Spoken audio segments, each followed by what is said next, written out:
I'm telling you, man, it's ironic that if you think about it, the more you serve other people, the more people appreciate you, and the more you'll grow and the more you'll get in terms of the selfish things you want. So if you want cars and money and fame, the way you get that is you serve others. Yeah. All right, boys, welcome back to Stick Talk Podcast. We're here in Miami with our man Tanner Chidester. Did I say the last name right? Chidester is close enough. That's what everyone says. Chidester. So funny story that I want to start with. We were talking about this and over dinner. You're like an OG in our space, just like make money online, agency owners, just like all these different things. The chat automation specifically. Yep. So I go on my Instagram. I was like, I feel like I pitched this guy something before. So I type in message. I have all these messages from 2019. And the first way we ever made our own dollar online, like me and him specifically, was doing these Instagram loop giveaways. Right? I don't know if you remember this, but like Kylie Jenner would have 100%. like 50 Gucci bags that she would sell. She'd unfollow everybody, follow like 30 people, and say, hey, for a chance to enter this raffle to win the Gucci bags, follow all these accounts. Yeah. So we did it on a much smaller and more ghetto scale. Yeah. Where we were pitching people like Instagram loop giveaways for Kush Poppy was the one in your DM. Yeah. I don't know if you know what that is. Nah. His whole brand was just drinking juice. Wide Neck was one of our clients. The guy who just was famous for having a wide neck and a shot. Long Neck, Very almost a interesting. client. Ghetto Long Spider-Man, Supreme Patty, a guy who would squirt lemons in his eyes. Yeah. I know that is. I know that guy is. I was like, he wears like the bandana and stuff, right? Yeah. We're like, looking back, why didn't he buy it? It's like, should I delete these? I was like, nah, I'll bring it up on the pod. It'll be funny. But thank you, man. You can introduce yourself real quick, but I'm sure a lot of our guys know you. Like they were saying, my name's Tanner Chidester. Long story short, I started building my company around 25. So 25, I was 12 to 22 was all sports. 22 to 25, I made nothing. 25, I made my first million. Then the next year we did 10, 15, 20, and then 25. And so been doing this about, 6 years now? And my main company is Elite CEO. So wouldn't go into any details, but that's the long story short. you are, in fact, an elite CEO based on those metrics.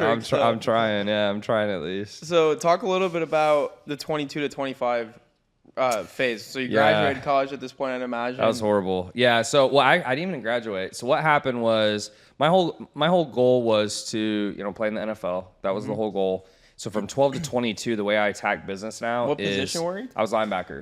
I was linebacker. And I love basketball too, but I just didn't feel like I had the hops really, to be honest. Because, I mean, when you're playing, if you're not tall, you gotta hop, man. You got to get up. And so I wanted to play football. And from 12 to 22, all I did was I would lift 2 times a day. And then I'd also do workouts with like a speed coach. Damn. So end of senior year, I had some scholarship offers, etc. I ended up going to BYU. And it was an okay experience. I got hurt a lot. I couldn't stay healthy in college. I've had 6 shoulder surgeries, 3 like on each shoulder, so just shredded. And so after that happened, I realized, hey, this probably isn't going to work out. And even if I do go to the draft, I'm going to be damaged goods, right? Like they're going to say this guy's been hurt so many times, etc. And so I had about a year left of school when I sat down with a guy named David Fry, who he knows Russell Brunson, right? And so that was my intro into ClickFunnels. And he just had lunch with me. He was a friend of the family. And he said, well, what do you want to do? And I said, well, I want to build a company, or I want to make a lot of money is what I said. Not a company, money. He goes, well, you're only going to do that with a company. I had no idea how business worked. I mean, I couldn't even figure out how a Subway got customers. I didn't even know how the metrics, entrepreneurs nothing, none, zero. So he said, well, look, drop out of school, come back and I'll train you in my office and you'll learn everything I know. He built some online companies and done very well. In return, you have to go back to church because at the time I wasn't going to church and my parents, very religious. They wanted me to go to church. So I said, all right. So I remember I got on the call with A&M and I was going back for my senior year to be an engineer. Engineers, you make decent money, like 120K out of college. That's like one of the highest 4-year degrees. Mm-hmm. And I remember getting on the phone and they're like, are you coming back? And I like, 1 second, and I pause it and I look at him and he's like, don't do it. Don't do it. And I was like, I'm not coming back. But everyone in my family had discouraged me not to. My girlfriend at the time broke up with me because of it. She's like, this guy's going to be a loser. Damn. Her mom. At the time, you didn't know what type of company you were starting. I had no idea, dude. I had no idea. So he said, hey, you've done fitness your whole life, do fitness. I said, okay. So I spent the next year building out something I called the Rapid Muscle System. It was $47. And I learned so much, but I wasn't making any money. So I learned how to, ClickFunnels. I learned how to do ActiveCampaign and emails and automations. I learned how to do Facebook pixels and ads, like all this stuff you have to learn. but I hadn't launched yet. So it was probably the opposite way of how you should start a business, where it's like take a year to build out the product. I teach people the opposite of that now, right? I'm like, you need to launch it. Anyways, I get to the end of the year and I start trying to sell it through DMs with a link. And I'm like, why am I not rich? Like, I thought this is what the guys do. They make the product, they put a link in their bio, and they get rich. So yeah, it's hilarious, but that's what I thought. And so, but he had always done low ticket, and that's what he knew. So anyways, about a year and a half into that, I'm about 23 and a half now or so. And I'm like, dude, I'm still living at my parents' house. Like, I'm still in my hometown neighborhood. I want to get out of here. So I go up to Utah and I'm still struggling. I'm doing door-to-door sales. I'm working as a server at Olive Garden, and then I'm still working on my business, but I have no clue what I'm doing. And at the time, I didn't even know there was business coaches or anything like that. Like, I didn't even have really a social media, because I just thought social media was stupid. Like, I was like, yeah, people waste all their time posting these stupid pictures. I didn't understand kind of how you could use it. So I'm getting close to, doing summer sales now. Now, fast forward a couple of years, and I'm still kind of in the same spot. I'm 25. And I really hate how adults say this. You guys have probably seen it, but they always say, oh, you got time, you're young, don't worry. And now I'm 25 and I'm thinking, you guys are full of shit. Like, I'm 25, I'm a man. Like, I need to figure this stuff out. Yeah. And so I'm doing summer sales and I'm thinking about going back to school. I had a conversation with my dad. I said, Dad, like, I'm really discouraged. He's like, yeah, son, maybe you should go back to school and get your degree, because I had a year left. So I see an ad on Facebook, and Facebook heard me, and it said how to start an online fitness business. I was like, oh shit, like that's me. Right? So I get on a call. I didn't know what high ticket sales were, because remember, I'm selling everything through DMs, and the way I would sell it was horrible. I'm like, hey, here's my program, buy it. $47 doesn't do anything. Like, that's enough for a coffee in Miami, at least. And so I sign up, and I had $2,000 to my name. And I remember that was what the pivotal moment was, because at 22, I had $2,000 to my name. And then at 25, I had $2,000 to my name. Nothing changed. And I said, nothing changed, right? Doing the saving shit, like all the stuff people say to do. And so I said, screw it. So I give this guy $2,000, and I'm sweating. I'm like so nervous. I go get a credit card. I didn't even have a credit card at the time. I get approved for like $6,000. So I pay the rest on the credit card. It's a $5,000 program. So I go in the program, and I'm watching the videos. And the first videos are very rah-rah. And I'm like, oh, dude, did I make a mistake? Because I'm not a rah-rah guy. I've just always been, tell me what to do and I will do it. Like, if someone said, if you lick the floor of this house 3 times, you'll be a billionaire, I would do it. Like, I literally would, right? So he's doing all this rah-rah stuff, and I'm going, dude, like, this is not helpful for me. So I message the coach, and I go, just tell me what I need to do. Like, just brass tacks what I need to do. He's like, okay, you message people to get on a call, and then you sell them for $1,500 plus. I was like, dude, there's no freaking way they'll buy $1,500. He's like, they will. I was like, all right. So I start messaging all my followers, and I remember in that first week, I made $10,000, and I was like, oh shit. And at that time, I was making $3,000 a month full time, doing door to door and a server and all that stuff. So I call my parents. I remember I said, hey, look, I figured it out. Let me come home, and I'll pay you guys a little bit of rent, but I'm gonna make this business work. So I go back and I start just doing that, and I get up to $50,000 months, working 16 hours a day. My fingers started getting arthritis in the joints right here, because I was messaging so much. They started to hurt. I went to a doctor. He's like, what are you doing all day? He's like, yeah, you're getting arthritis. Jeez. And he's like, you need to chill, dude. Because I'm like 25 at the time. Yeah. But I was like, fuck it, I don't care, because I don't want to be poor. So I'm sitting in there all day. I really did. Like, dude, I was just so afraid of being poor. I was just so afraid of being poor. So I'm doing that, but I realize it's not sustainable, right? So I'm 6 months in, and I'm burning out. Like, my parents can see me, like I'm waking up exhausted, like I'm working all the time, I have no life, and I'm like, hey, I got to figure out paid ads. Yep. So, because I remember I saw Billie Jean, and Billie Jean was actually, I remember seeing him, and not in a negative way, but I was like, bro, if this guy can do it, like I can do it. It was an ad. Billie Jean's on his balcony in I think San Diego, and he's like, you know why doctors make more than a janitor? And, like that type of ad. The whiteboard. Yeah. That was the ad, man. And so I start hiring all these coaches. Coach 1, 10K, coach 2, 7K, coach 3, 10K, whatever. And I spend about $50,000. I'm starting to get pissed off, because they're not showing me. It's always in the middle, right? Like, I think at the time I was like, oh, all these coaches suck. But I think the reality was, they were showing me good stuff, but I'd already done it. Mm-hmm. And they were telling me they had something new. And I was like, dude, this isn't working. So all the coaches were pretty much at the time automated webinars. And I would do these webinars. They wouldn't freaking work. And I was like, guys, like, these are overweight people. These are not business. Like, oh, it's the same thing. I'm like, no, it's not. Like, in my head, I'm like, no, it's not. Like, an overweight person is not the same as a business owner.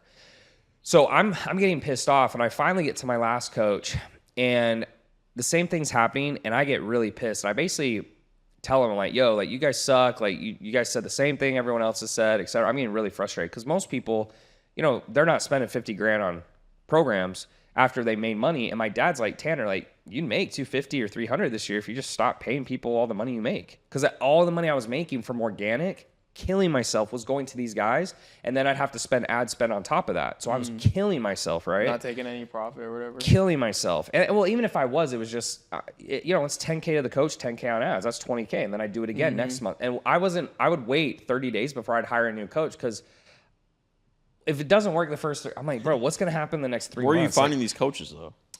It was either like word of mouth or it was like ads, right? It was just like I was in the ClickFunnels community, and so they're like, hey, these coaches, that coaches. And honestly, it wasn't, I don't think a lot of their programs were terrible.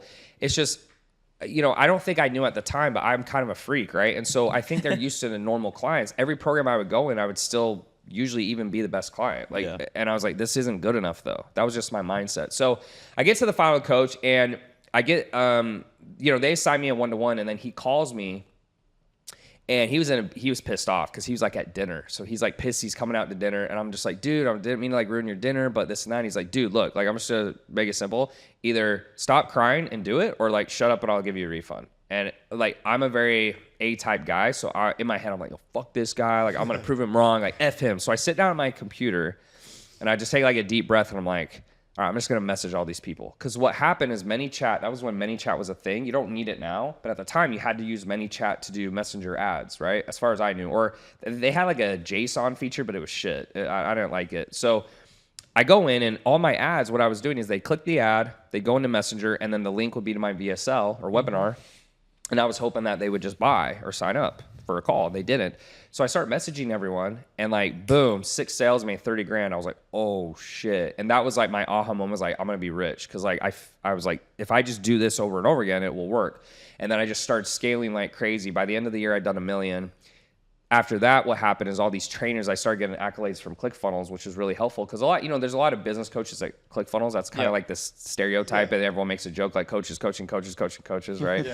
And I built a fitness company to 7 figures, and they were like, so there are all these trainers like, holy shit, because a lot of trainers are broke. I mean, I see them at the gyms all the time. I get approached at gyms all the time by trainers, like constantly. They know you by this They know me by this time, right? So I'm like, well, dude, look, that's not what I want to do. I've had really bad experiences with business coaches. That's not what I want to do. And they're like, dude, please, like, I'm begging you. Like, I got 12 grand left. I'll give you 10. And I'm just like, fuck. And I knew how he was feeling because I'd been there. So I said, okay, look, like, I'll show you everything I know, but like, no bitching, no complaining, like very kind of like almost like, don't sign up with me. Yeah. My first 3 clients make 10K in 30 days. And I'm like, dude, I'm going to be a billionaire. Like, I really did, because I was like, my shit is so much better than these other coaches, because I didn't have a lot of context, right? Like, these companies were bigger and stuff, but I'm like, oh my gosh. And we did 10 million that year just helping trainers. Wait, so you said the biggest shift was messaging people directly? We still do it. That opted into your funnel? We message. So, dude, think of it this way. If we get, let's say in a month we get 20,000 leads. Yeah. What other company do you know that messages 20,000 people 1-to-1? Yeah. Nobody. So that's like centers. If you can scale unscalable things, it can give you an advantage in a competitive market. So there's the Does that make automated sense? message that goes out through ManyChat. The and first, then you follow up on yeah, that but we don't manually? even do that now. You just do it natively through Facebook. But yeah, the first message is like, hey, thanks so much. Here's the training. And then a human will go in and we start slamming them. Like, Follow up. So that was the difference, and you would get them on a call from there. and then we get them on the call, and I'm like, you got to be fucking kidding me. That's all I had to do this whole time. Right? So no one was teaching that? Nobody, because it was new. Yeah. And if they did teach it, they're just like, oh, yeah, just run the messenger, and then you can send them stuff. But it was like, in my head, everyone was like, it should be automatic. Like, run ads and cross your fingers, run your ads and cross your fingers and hope it works. Yeah. Yeah. And as soon as that happened, I was like, oh my gosh, I don't need a good webinar. I don't need a good VSL. I don't even need a good funnel. I just got to message these people. Yeah. So if I get them in Messenger, it's game over. And I had done door-to-door sales. Yeah. So all this stuff, the cool part, the realization that was really cool is a lot of people, they're like, wow, you had success really fast. But those 3 years where I was struggling, all the door-to-door sales, all the operations I learned, Comes like back. it was for that moment, right? So would you say like it's a volume thing too? Because you're getting 20,000 leads and you're closing 5. Well, no. I mean, that's what we're doing now. At the time, I was spending, $5,000 a month. Yeah. But it's a skill issue for most people, because there's a lot of guys who say get girls, but we know when they go up to girls, they say creepy stuff, right? People do that in the DMs all the time. And so when I audit people's DMs, they're like, Tanner, this doesn't work. I'm just, dude, but look what you're saying. You have no that's people skills. And they haven't done sales. So if you take someone who's never done sales and isn't good at talking to people, it takes time. And they're like, well, why were you so good? I was like, dude, I did 9 months of door-to-door sales. By the time I did this, it was hilarious. Yeah. Like I remember thinking, these people are paying me quadruple, 10x more than these door-to-door, and they actually want what I sell. Yeah. And I was sitting, I remember closing a deal in my boxers, and I was laughing. I was like, dude, Dad, I just closed this deal with my boxers. Like it was a joke. So I built that business to 10 million, and then the next year, more people started asking for help.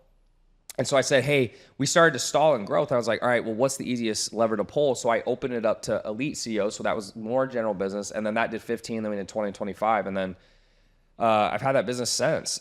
So the biggest difference, what I see in internet marketing too, specifically is and the guys who sell their companies for $1 billion, they almost always have internet marketing backgrounds, and then they go into a better opportunity, almost always.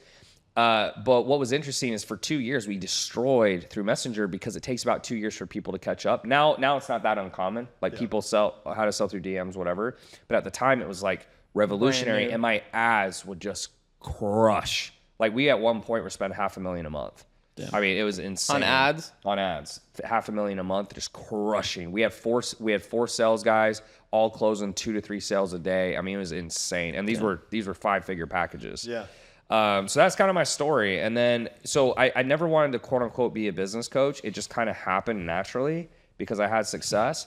And then, now that I've built an 8-figure company, I have a lot more respect for kind of the people I worked with, where like there was stuff they were doing that I didn't like, but it's like, it's always 20/20 when you're not there. It's easy to point up, right? And like, oh, they're so bad. But then when you get there, you're like, oh, because they have a team and you have managers and people make mistakes. And then, Sally's a 1 and George is a 10. So Sally's more pissed off than George. Like, So just for the people watching, for like some technical advice, because I get the worst DMs ever. It'll be like, hey man, nice to connect. And they're like, want my course? It's like, no. Like, what is your advice to someone who wants to set appointments in the DMs? Yeah, I'll walk you through that. So I mean, I get them every day. Like, hey Tanner, I'm not trying to sell you. And then I'm like, bro, like, why? That's so weird.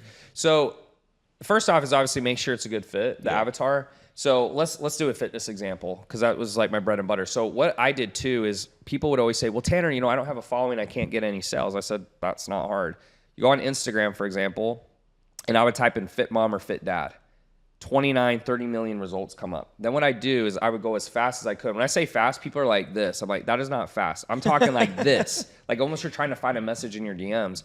And I would look for someone who was overweight. The second they're overweight, I'd stop, click, I go to their profile, and then I just see, do they look like a fit, right? If they're like Beachbody coach, I'm like, okay, like they think they're a coach, they're probably not going to buy my stuff. Yeah. But let's say it's just like, it looks like a dad who makes decent money. He's got a family, like cool. So then what I do is I always send something that was relatable.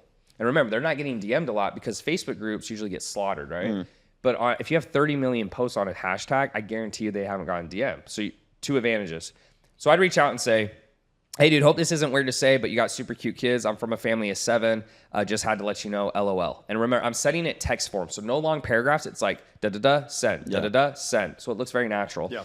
Almost always, right? If I talk about their kids or car, what do they say? Thanks. Oh, thanks so much, dude. Yeah, it's no problem. A rule of thumb is anytime you are about to say something rude or racist, just say, I'm not trying to be racist. You can do it, right? I'm not actually saying that. But you can. Like, people do it all the time. I'm not trying to be racist. And then they say something like, dude, that was like extremely racist, right? Or rude. And then what I would do from there is like, yeah, no problem. So what do you do for work? And they're usually like, I do this. And then I would say, does it keep you busy? And keep in mind, I've reverse engineered this to get them exactly where I want to go. And a lot of people who do DMs, they have no plan. They're just like, well, I'm just going to see what happens. That's a terrible plan. So they always say I'm busy because no one wants to say I'm lazy. And then from there I go, got it. Does that make it hard to work out? And boom, I'm in the pitch. Like, and they don't even know it, because if we're at a bar, I'm like, yeah, dude, so what do you do for work? You're like, yeah, I do, automobiles and stuff. Like, does it keep you busy? Like, yeah. Like, so I'm curious, like, does that make it kind of hard to work out and stuff? And you think it's like, most people, natural. They don't even feel it. It feels very natural. Yeah. And then from there, they're like, yeah, I kind of am. Because a lot of these people, they're already overweight, right? So I say, got it. So, what's your goal? I want to do this. What's your struggle? What have you tried? Have you ever had a coach? And then I go, well, dude, look, like, I know this is kind of out of the blue, but I do this fitness stuff all day long. If you want, I'm happy to give you some free advice, but like, no pressure. You know, I reached out to you, et cetera, something like that. And they almost always like, dude, that would be so helpful. And I go, great. Well, look, instead of typing out 10,000 more messages, LOL, if you're cool, I can just give you a quick call for 10 minutes and run it by you. Here's my number. What's yours? And dude, almost always they give me the number. I call and I do a set call. Right. Yeah. So anyone who's listening, like on the podcast, a set call, I just ask the same questions basically. Yep. Build rapport. What's your goal? What have you tried? And then here was the cool part is I go, cool. So sounds like I could help you, but I need some more specific information, like your weight, your age, food preferences. I didn't care, but that's what I would say. So I'm going to send you an email, answer that, and then we'll get on another call. And the email was my application. So in the email, I have all that stuff. And then there's 2 questions I care about. One was like, I'm in the business of teaching people how, to do this for the rest of their life. And like, you'll never have to hire a coach again. So with that being said, are you emotionally, physically, and mentally able to invest in yourself? Yep. And then it was like a scale 1 to 10. And if they answer that correctly, I'd set up a call, which was the sales call, right? Mm-hmm. And if it wasn't, then I would reach out and say, hey, I saw this. And the funny part is you think people don't like know it's a sales call, but it's like once you did that, everyone like they kind of know what's going on. They're like, yeah. So you get on the sales call and I would close them. And so the only caveat I would say to that is if you're in a business where like, let's say you help business coaches, just because someone's overweight doesn't mean they need your help, right? Like that's totally different. But if you can just look for like similarities or hashtags, I was doing cold DMs. I was doing $50,000 a month just doing that. Wow. Now it takes more time because you got to find the prospect, send the DM, respond. It takes longer, but I was spending 0 on ad spend. So it was 100% profit. So it sounds like your advice is not to be as trigger happy as some of the other people that Christian was talking about. Yeah, well, no, just to be a real person, not like conversational. Well, yeah, like you can't just start. I mean, think about it. Hey, if I can help you lose 20 pounds in the next day. Right. I mean, but the irony is people know this, but for whatever reason, like social media makes them dumb. It's like you don't go up to a girl at a bar very often. I mean, maybe it happens sometimes, but like, hey, let's like, go home. Yeah, you want to come home with me right now? I mean, maybe on New Year's or maybe like, a special Valentine's Day. Yeah, like, I mean, I remember one time at New Year's, like I was with a group and there was this girl actually going around. You could see her going up to guys. I was like, I wonder what she's asking. She came, she's like, do you have a girlfriend? And my girlfriend at the time was like right there. And I was like, yeah, I do. And you see her get super pissed. And then she's like, okay, goes to the next guy. Jesus. But that's very rare. And so I think when people like are in the DMs and they're like, hey, can I pitch you? It's just weird. It's like, bro, like, I don't even know who you are. Especially like the ones I get the most are the sales reps. Yeah. They're like, Tanner, are you looking for more sales guys? I'm like, dude, like, yeah, but like maybe send me a call you recorded or something. Like if I was trying to work with you guys and let's say maybe I was a video editor, this is the funniest part. They'll send me a message telling me how good they are at video editing. I'm like, okay, how about you just send me a video of you that's good, and then that will actually be better than you asking me to edit a video. Yeah. Or just send me the work that's done. Like, hey, take some of my content, edit it, and send it to me. You go to their page, there's like no or post. Send me your best work. So to answer that question, that's really all it was. But I will say as a caveat that door-to-door sales, if you want to learn sales, take 3 months of your life, go do it for 3 months, and I promise you that will infinitely scale your business. Yeah. Because the biggest issue with clients I have is they're not good at sales. The clients who do the best, they always have sales backgrounds because it's easier to teach the strategy that way because they understand kind of nuances, right? It's hard. It's hard when someone doesn't know that they're saying weird stuff to kind of teach them. Like, why is that weird? You're like, well, it just is. Like, I don't know how to explain it to you. It's kind of weird. So it's just like social awareness and being able to converse with somebody. Yeah, correct. Yeah. So you said you went from 1 million a year, 10 million a year. Then that was the craziest year. 15, the 10 mil? Oh yeah, because I mean it was 10x growth. Yeah. I mean, dude, I want to say pretty much from 25 to about 28. I mean, I was just grind mode. In fact, I remember. I feel bad about it now. But it was my girlfriend's birthday and I forgot it was her birthday. So that's obviously strike one. So strike two is I in my family, birthdays aren't that big a deal. In hers it is. And so I scheduled a dinner and I'm like, oh, I'm a good boyfriend. Like, we're good. Like, scheduled dinner is no problem. So I work until dinner, go to dinner, come back, and I go straight back to working and I didn't think anything of it. And that was my life. But I was so it was the birthday dinner, you just didn't acknowledge what it was? Well, I did the dinner and then we came back and she's expecting we're gonna spend more time together, maybe like have some intimacy. And I'm like, no, I'm gonna go work. And I went back to work, So I would say for those 3 years, it makes sense why it scaled so fast because I was just an absolute psycho. Like, I was just doing 10x output on everything. It was like Grant Cardone would have loved me. I would have been his poster boy child, but like 10x. But yeah, so I mean, that's really why it scaled so much. But I think that year was so crazy because 1 to 10 is a lot crazier than 10 to 15 or 15 to 20. I mean, it's like it was just so much growth. Literally so fast. 10x. Yeah. So at some point you had to build a team, right? Yeah. You mentioned you had your brothers working with you. You mentioned you got up to like even 100 people at the company. Yep. So what did that look like? Like for people out there in the audience, how do you go from kind of grinding on your own to building a team around what you're doing? Well, so the 2 first hires I had were my brothers. So that was a blessing just That's because awesome. you knew you could trust them, right? And we all my dad is one of the hardest working people I knew. I think when I was a child, I thought what he did was normal, but then I started meeting grown adults. I was like, oh, my dad's like crazy in a good way. Like he just did whatever it took to provide for our family because he was a teacher. So he had to do extra stuff to pay the bills. Like, 40 grand, 50 grand is not enough for 7 kids, right? So he would always do like power washing, insurance, and like all this other stuff because he loves teaching. He genuinely loves it. So my brothers came in. First one was a coach. Other one was a sales rep. And we just grinded. And so what helped me was like the first hire I knew was a coach, just get all the clients off my plate so we could scale more. Like a CSM, essentially. Correct. And then I actually hired, I don't know if you guys know her, but there's a girl named Amber Morningstar. She's a good friend of mine. And she actually found a couple of my first messengers, which are like setters. So I had them, and then my brother Gentry came on. So really with 4 people, you can scale to about 100K-ish or so, right? I mean, a month, you don't need much more than that. So once I kind of had that set team that was solidified with a manager or so, I had a lot more time to start team building. Big mistakes I made in hiring was just like not asking good questions and not understanding culture is really important. And culture really is, it's not these words you say, it's really how people act, right? So if you took your top guys and you listed out their best qualities, that to me is your culture, right? That's your culture, and that's what you want in your team, right? So mistakes I made was hiring for potential, not experience. At the end of the day, potential, you hire for potential in the beginning of your business because you can't afford experience. Yep. So you hire potential. But once your company gets to a certain point, it's hard as the owner to go, well, I've done this in the past, it'll still work. It doesn't. You have to start hiring people who've actually been managers, who've actually been CEOs, who've actually been COOs. At what point did that happen for you? Because we're still in the, I would say the phase where we're hiring a lot of people based on potential. Like they have experience. All of our sales rep have previous experience. But where did that? I want to say, like, I mean, obviously the bigger you get because the more money you can pay, right? Yeah. But I would say, like, for me, it was really starting to be like 300,000 a month. Like 300,000 a month is where I finally got like a real COO. And at the time, it was funny. I brought him in to do YouTube ads, and then I realized he looked at my business. He's like, "Bro, your business is a shit show." He's like, "Where's all your stuff?" I was like, "Oh, it's just a Google Doc." I had no project management. Yep. And he was like, "Wow, dude, I'm impressed you've grown to this size just with that." But he had experience running companies, so that was like kind of a blessing in disguise. The biggest issues I've had is like when I bring on a sales rep who's really hungry and he's got the drive, but they haven't done sales, it's not bad. It's just if I can find someone who's actually been experienced, and it doesn't even have to be remote sales. You find a guy who's done 250 to 300 a year doing like in-person sales or like having to go to office. Dude, they love remote sales. And they're like, they're so easy to teach because the nuances like tonality and stuff like that, they get it. It's just the strategy. And so I actually brought in a new guy this week that he's closed like quadruple the business.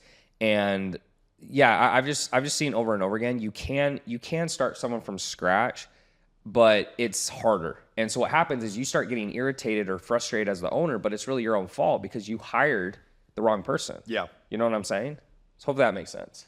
Absolutely. So like you built the team, you said even up to 100 people. Yeah. And to get you there, you also mentioned like throwing a lot of money into coaching programs, right? Like $50,000. Tons. So did that continue as well? Did you continue to invest in coaches? So to date, I've tracked about $3 million on coaching between like agents. So that kills anything like agencies done for you, masterminds. But yeah, I mean, I made the return. I mean, I made 70 million. I'm not afraid to spend the money. I think that's been a benefit for me because a lot of people the reason a lot of people are scared is they need it to work every time. I don't. So I always make dating analogies because it's easy. But if you get married, you probably didn't marry the first girl you date. You probably date a few girls, and that means every girl besides one didn't work out. So with coaching, I tell people 80% won't work out, 20% will, but it's worth it to get to the 20% because that's what's going to scale your business. So the one I think that's the other reason I have a lot of conviction in what I sell is not because I think I'm the best or I can't learn. It's just I don't ask people to do anything I haven't done times 100x almost. I mean, most people are like, how much have you spent on coaching? They're like, oh, I've done like 100 grand. I'm like, yeah, I've done 3 million. So I get what you mean by being scared, but that's your only option. So I don't do quite as much now in terms of, in the early days, it was a lot of strategy. So like paid ads, funnels and stuff. I'm at the point now where I've kind of seen every single strategy. And so there's not like a lot I'm paying for that, but I'd say it's more high level coaching. Like there's a guy I'm working with right now that's worked with extremely affluent individuals. He had some opportunities to work with some of the top players in the NBA and like some other people like that. And so more, I would say like strategic thinking or like even mindset stuff. And I've never been a huge mindset guy, but for example, I've had people point out to me certain things I'll say or certain things I'll do. And they say, dude, I mean, that's going to kind of stop you from like scaling a business. And it's hard to go into depth on camera. I say you'd have to be there, but yeah, more coaching like that now. So I don't work with as many now, but they charge a lot more. So like 200,000 or 100,000, or 300,000. Sounds like it's more so personal development now instead of like because in terms of business, I mean, once the thing is I don't know if you guys have seen that document, but on my Facebook profile, I pinned a post that's the conversations with 30 billionaires that I interviewed, right? And the things that's the same across the board, almost always, if they bootstrap to $1 billion. So there's VC, but bootstrapped, which is super. Oh, so you interviewed 30 billionaires. Yeah, it's on my Facebook. You guys can get it. It's free doc. It's a free doc. And basically it was like a 2-step where I'm like, hey, share this and comment. It's got like 1 million comments and shares. Anyways, so what you do, or what I realize is there's a few examples I'll give you. Internet marketing background, almost always. Okay, so they almost always have done SEO, ads, etc. Okay. They build something that has easy to low fulfillment. So internet marketing by nature is not easy to low fulfillment. It's a lot of fulfillment, right? But they would do that. I'll give you guys some examples. And then usually it's a high ticket price because again, they bootstrapped it. Not always, but usually. And that was pretty much it. I mean, it was those 3 things. And so I'll give you a couple examples. I talked to a guy named Justin Hartfield. He sold weed maps for $1.6 billion in like 2 years. So it's a Yelp for weed. And so it's easy because there's no fulfillment. The app is the fulfillment, right? And then the owners would pay a lot to get their store ranked high because it got popular. And so he just there's no fulfillment. I mean, it's just keep the tech running and that's it. Customer support. There's another guy, Scott Cohen. He sold Byte for about it was 1 billion in 2 years. And it was an Invisalign competitor. But he's like, you know why I beat them? I was like, why? He's like, they suck at marketing. He's like, I've done SEO. So he got they had a $2,000 CAC. I don't know how he found that out. He got his down to 400. So he's getting 5 times the revenue. And they sold it. And think about it. You put on braces, you're done. You put on braces, you're done. And then they probably put them on some recurring dental plan. 2 years.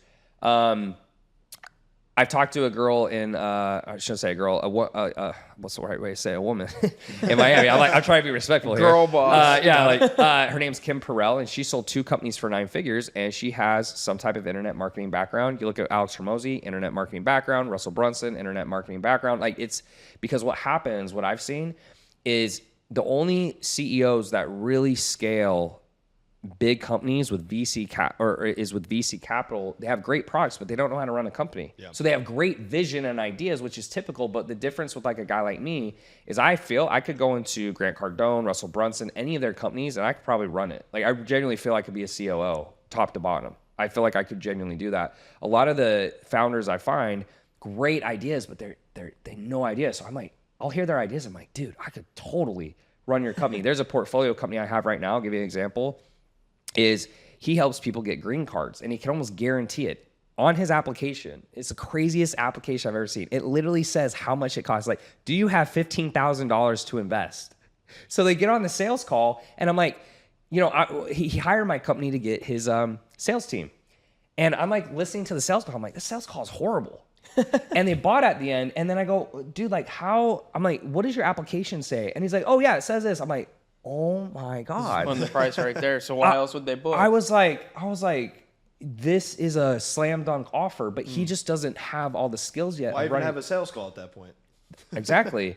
So there's guys out there like that with offers where I'm going, I don't know how to get people guaranteed green cards, but I sure as hell know how to run that company, right? Yeah. So that's been the biggest eye-opening thing for me. You saw it with Alex Becker too. So the next things I go into, what I'm looking for is what can I sell at a high price that is 0 to low fulfillment, and that is the key. But that's why it takes so long to figure out, because if you think about it, that's not the easiest thing to come up with. Yeah. Internet marketing is great. It's just it's such high cost or fulfillment. And then Sally's a 1, George is a 5, Tom's a 10. And so the reason you can't scale it as high is you cannot get consistent results no matter how good your program is, because part of it, they have to do it. Yeah. And then that, it's a scam, this and that. It's like, no, dude, like you just aren't just that a people good. problem. It's a people problem. So Uber, like Uber's a bad example because they haven't made money in years, but it's the same result.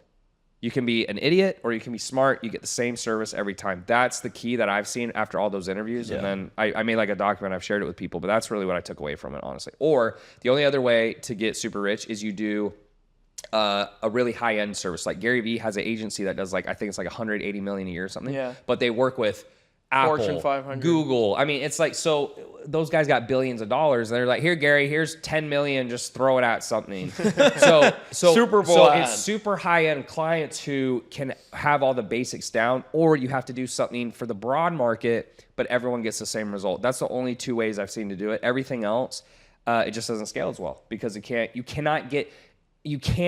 tell me you get consistent results for all your clients. If not every client makes the same amount of money, that means it's not consistent. So what does that look like for you? Because I think there was a recent post on your Instagram just kind of showing a snapshot of where things are at so far this year, which is incredibly impressive, by the way. Thanks. And I think there's 3 different companies you're currently working on. Yeah. So right now we have basically 4 companies. One we don't really advertise for. So one's Elite CEOs. That's the main one. One's Elite Closers, which is like a sales training and recruiting agency. And then one is Elite 360, which is essentially a white label to go high level. And so really what we did is we started, as we got clients, they're always asking for done for you services. So we're like, okay, let's just build that into our portfolio. And so, yeah, those are the companies I own right now. And then the other company I'm working on currently, that's going to kind of be my quote unquote next thing. I'm kind of playing close to the chest, but it hits all the criteria that we just talked about. That's sweet. And so I'm super excited about that one. Is that B2B, B2C? No, it's gonna be B2B. It'll be B2B. Yeah. It'll still be B2B. But and the other advice I guess I forgot to tell you guys was they say try to stick with what you know. Yeah. Because if like let's say I go to real estate, I get in theory real estate, but there's nuances, right? Yep. So every time you switch markets, what happens is it takes you 1 to 2 years to learn the nuance of the market. So they said be very careful about switching because they're like, look, if you can build something in the industry you already know, you know all the nuances. So it's just making something that your customers want that gets consistent results, or you got to go upstream where you get the behemoths like the whales, right? But yeah, man, I mean, it's been a wild ride for sure, and there's a lot of mistakes I've made. There's a lot of stuff I've done better. I think this year so I don't know if you guys knew, but I stepped out of my company this year. On January 1st, I completely that was the goal, to remove yourself as completely remove myself. And it's so funny because I went on this trip because all these CEOs and guys who sold for 9 or 10 figures said, hey, you should really take a trip and just talk to people, interview. Actually, PBD was one of the guys who gave me great advice. He sent me I paid him for like a quick video question, right? Like we didn't have an actual conversation, but he said some of the best advice. He said, hey, you should interview a bunch of private equity guys and ask them what's the best businesses that they found and what they sell for the most, and do that. I was like, dude, that is great advice. And it was like, that was the best money I ever spent, right? So anyways, I go on this trip and I'm like, I'm going to have fun and relax and go to the beach. And it's fun for about 2 months. I don't know if you guys have ever experienced that, but after football, same thing. I've worked hard for 10 years, about two or 3 months, you just are loving life. You're like, wow, I get why people don't do anything with their lives, right? And then that feeling starts to fade. And I think my life actually started to go downhill personally and business-wise because what happened is I went from serving all the time, other people, to basically being selfish all the time. Yep. And I've done a couple posts about this, and I'm actually going to do probably one of my podcasts. But I'm telling you, man, it's ironic that if you think about it, the more you serve other people, the more people appreciate you, and the more you'll grow and the more you'll get in terms of the selfish things you want. So if you want cars and money and fame, the way you get that is you serve others. Yeah. Mm-hmm. And what I was doing is going, well, I don't want to be in the business anymore. I've done enough. I've worked hard. I deserve a break. You guys have, like my team would ask me for, no, I don't want to deal with that. You deal with that. And so what starts to happen is actually my personal life was going downhill. My business was going downhill. And so since coming back, I think it was actually one of the best things. It's so funny in hindsight when bad things happen to us, we always almost look back. And like I'm in the period right now where I'm starting to reflect back to the last 6 months.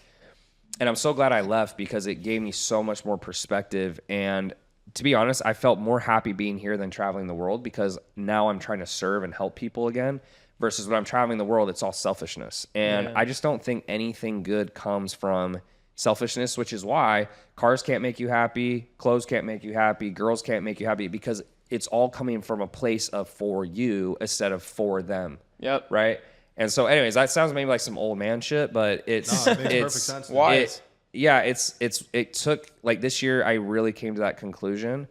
And so that's why like now I sold all my cars. I don't own a bunch of stuff. I like yesterday I had 4 people over here for free that I usually would charge at least, 30 to 50 G's minimum. Maybe some people I charge 100.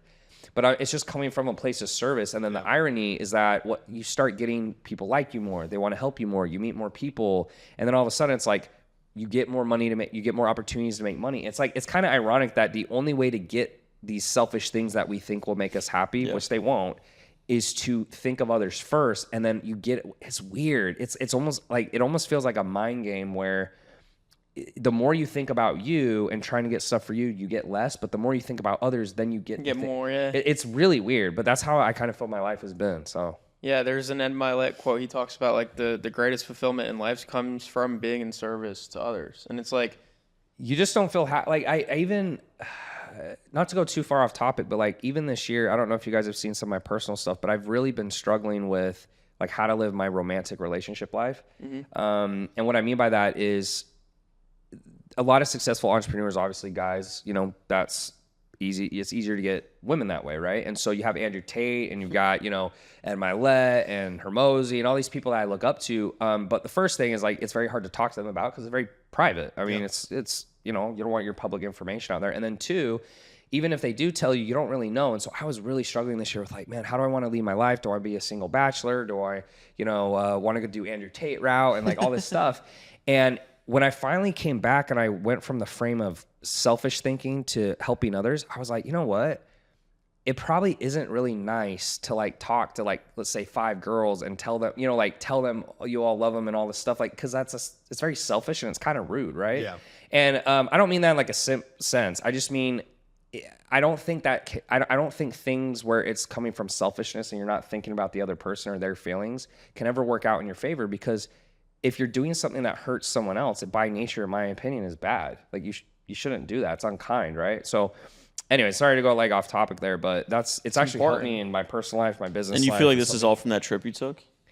Yeah, man. Well, it's that. So there's 3 things. First was the trip, because the trip had me focusing on me for 6 months. And so as soon as I came back, I was like, holy shit. It's almost like you'd been sitting in a hot tub. You were like 2 in the weeds. Dude, I was just, and like every day I had all this extra free time and I'm just, so what do I do all day? I'm just thinking about me, thinking about me and my problems. Right. And then 2, there's 2 other things. These are a little more left field. Before, like, you guys can find content, I promised you years ago, where I just am making fun of mindset people. Like, I think it's hilarious because, a lot of times the biggest people with mindset problems are mindset coaches. Like, I swear to God, like, like, I'm going to do it next. Dude, like, you're trying to be a mindset coach, but you can't even make a decision. Anyways, but what I did is I went very left field. I had something very kind of traumatic. I shouldn't say traumatic, but something bad happened that day. And I was in Costa Rica. And for whatever reason, I'm like, I'm going to do ayahuasca. Like, I was just going to ask if you did ayahuasca. I don't know why that thought came to me, but I'm like, I'm going to do ayahuasca. So I go do ayahuasca. And then after ayahuasca, I wait a bit and I do ibogaine, which is another plant medicine. And then I did bufo. So this was like in like a month window. Damn. Right? Now I know why you got so thoughtful. Yeah, but yeah. So the easiest way to describe it is I was very scared to do it at first because 1, it just sounds kind of loopy. And then 2, you also have to understand mindset stuff. You're going to get kind of the people are way over here. I'm more a conservative guy. So I just don't think I find those people don't talk about it as much, right? Like I'm not like, I've made 1 video on it and that's it. But anyways, I go have this experience, and the easiest way to describe it without sounding too weird is it just felt like older Tanner was talking to himself. I didn't have any crazy visions or like throwing up everywhere. People say something. I'm just like, dude, I had a very normal experience. I don't know. Maybe that's just me. But it just felt, it was the first time it really helps you lower your ego. That's the biggest thing is like your ego just completely goes down and you're just sitting there having very deep thoughts. And so I did those, and that really helped me sift through some stuff. And then I just hired a guy named Steve Hardison, that's a guy who I've talked to you guys about, who's worked with a lot of influential people. And it sounds so simple, but I went in and I was like, man, I got these problems. Like, what do I do? And a lot of times people like affirmations. I've never been a big fan of affirmations because I'm like, so I just say these things every day and it just will make my life better. And they're like, yeah. I'm like, that doesn't make any sense to me. But what Steve did is over 5 sessions, this isn't going to do it justice. Like, I wish you guys could experience it because one of the best coach I've ever hired in my life. Like, I paid him $200,000. I got 5 sessions for 2 hours each.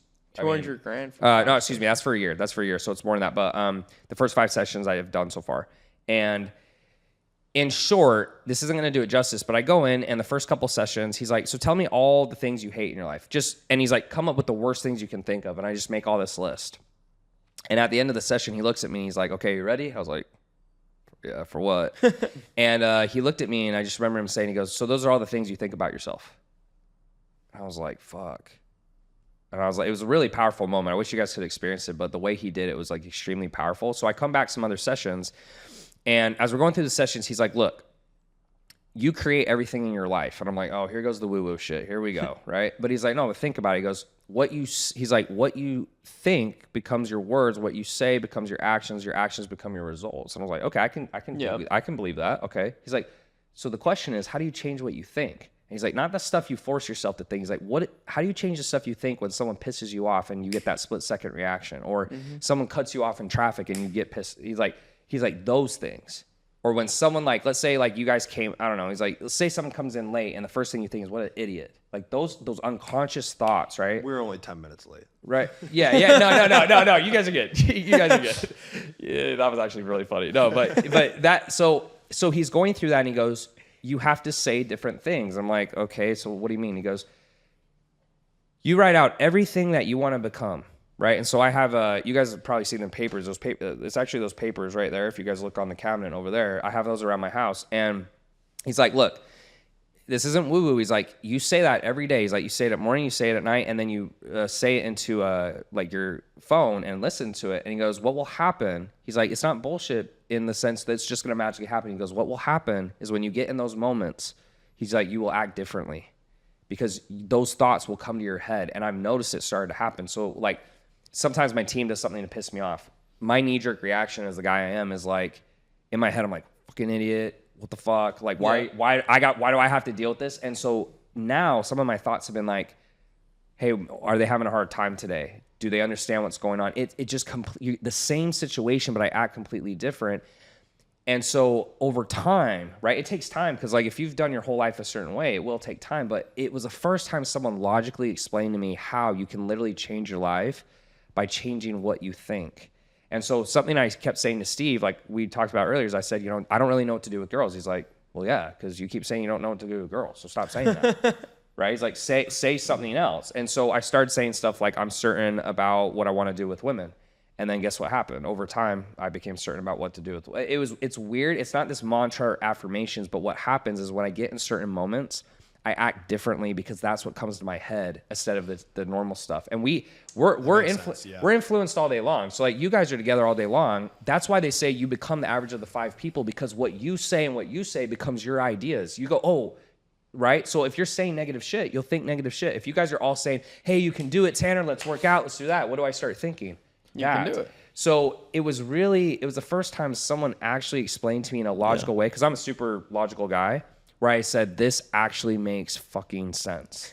Versus typically when you go in the mindset world, it's so woo-woo, I can't ride with it. Because I'm like, you have no basis for what you're saying. You're just telling me, it's almost like religion, which again, I'm not against religion, but you just got to believe. Like, that doesn't work for me. Like, I need a little something more substantial. So that's kind of anyways my year in a nutshell. So sorry to go on a tangent, but obviously I'm super excited about it because I feel like it's actually changing my life for the better. I love what you said about just him making you write out all the things that you hate about yourself. He's like, that's exactly what you think. And other people. So like I had stuff in there about women. I was like, they don't get me, they don't understand me, they don't know what it's like to be a guy. Like all, just shit that we say, right? Yeah. And he's like, bro, you don't get you. And I was like, I'm like. Yeah, okay. He's like, you don't like you. He's like, because if you liked you, it wouldn't matter what other people say. So it's like we say these things about other people, but it's really typically what we think about ourselves. He's like, if you change what you think about yourself. So he's like, if you stop saying you're a shitty friend, Or like other people think you're a shitty friend because you probably are. He's like, and you start saying I'm a good friend. When you're in those moments, you'll do what good friends do, and then they'll start saying it, and then you'll actually believe it, right? And I was like, damn, that is so.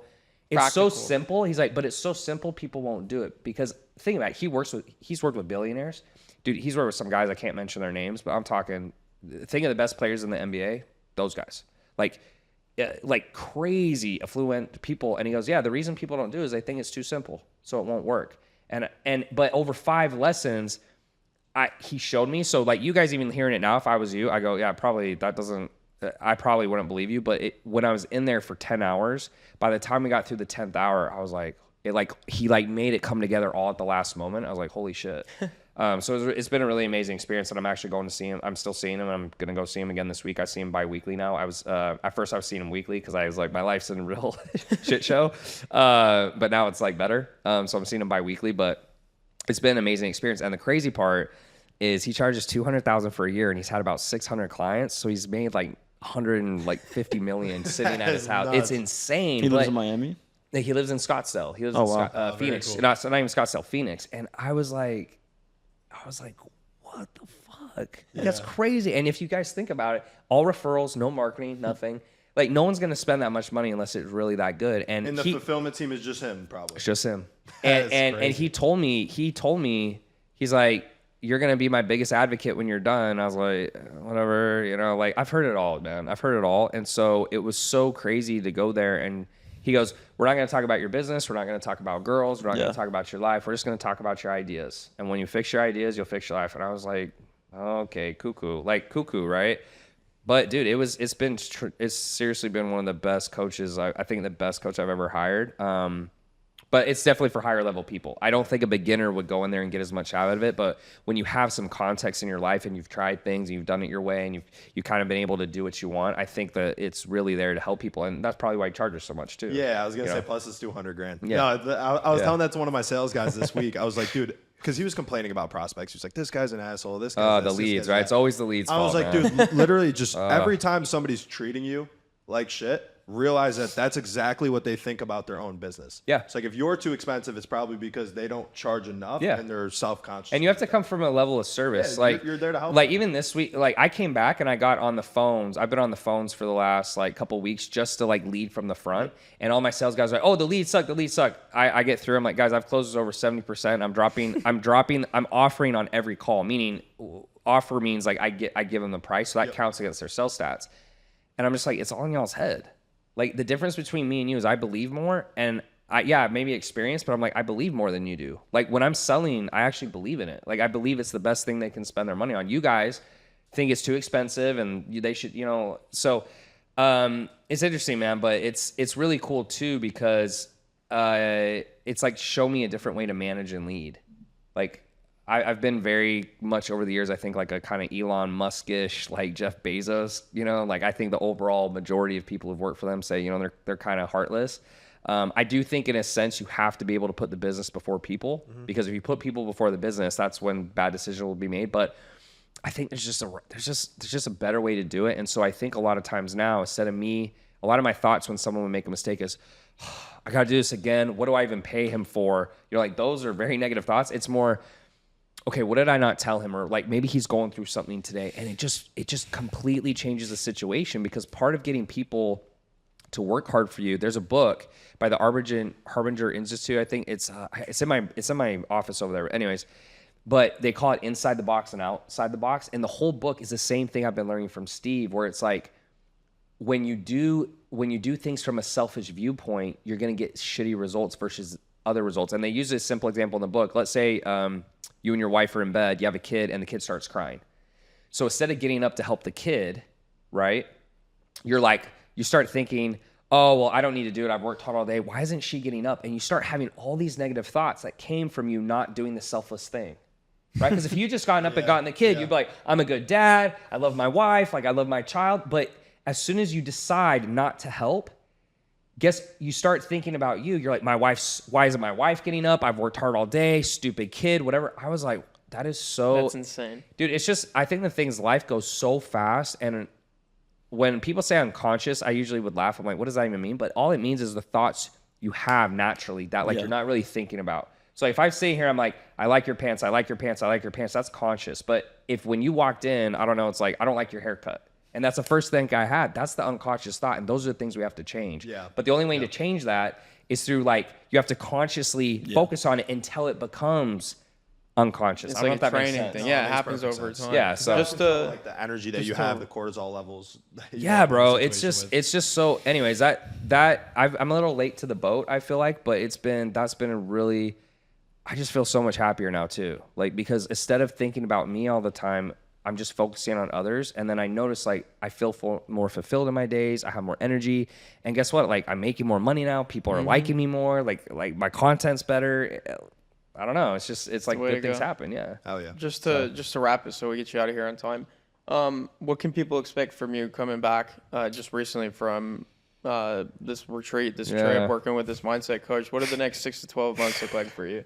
Yeah, well, so I'm trying to launch my new company in November. So I'm still gonna be running Elite COs and kind of running that. I love it, and it's still nice to be in the trenches, man. Sometimes because I got so far away from the ground floor that I forgot how much we were helping people. Like people start becoming numbers, right? And so even that's been good. But I think the biggest thing to expect is the content's going to completely change. I've been having 4 people over here bi-weekly, and we shoot for 2.5 hours and help their business. That's awesome. I've already seen the preliminary videos, so much better. Like, it looks more natural. I look like I'm enjoying myself. I think I've been trying to force stuff where you do a reel. It's like, all right, what's a 30-second reel? All right, 3 ways to grow your business. Like, that's just not me, right? It's not me. And then You're not gonna believe number 3. right, exactly. Don't click away. Yeah. So the content is just gonna be back to my ground roots of just helping, which is like that's what I'm here to do.